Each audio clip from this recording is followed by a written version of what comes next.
È una donazione del valore di 1 milione di euro con la quale verrà realizzata una nuova stanza per la terapia intensiva qui all'ospedale di Portogruaro. Si chiama tecnicamente una recovery room. L'ospedale di Portogruaro avrà una nuova area fornita di 7 posti letto che andranno ad implementare l'attuale terapia intensiva già composta di 8 postazioni, una nuova area attrezzata con apparecchiature elettromedicali di ultima generazione e in grado di fronteggiare epidemie come quella in corso. È una ulteriore stanza di terapia intensiva che però è dedicata a coloro che devono entrare e uscire dalla sala operatoria, cioè prima e post l'intervento chirurgico, ma che all'occorrenza viene chiusa e utilizzata ad esempio per casi come questi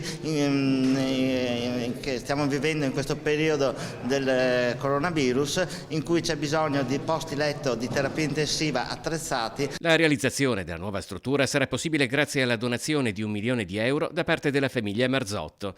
In tempi di coronavirus, Carlo Bramezza e Stefano Marzotto hanno siglato simbolicamente a distanza in videoconferenza l'accordo che disciplina la donazione. Lavorando insieme si ottengono sicuramente buoni risultati e i risultati devono anche ritornare alla comunità e quindi alla popolazione. E questo ce l'ha sempre insegnato nostro nonno e noi lo continueremo sempre a fare, perché fa parte ormai del nostro DNA. La nuova struttura sarà costruita adiacente al gruppo operatorio dell'ospedale di Portogruaro in tempi che si annunciano rapidissimi. Realizzeremo in tempi brevissimi questa struttura perché verrà proprio realizzata dai donatori e quindi noi pensiamo che nel giro di qualche mese saremo pronti per l'inaugurazione.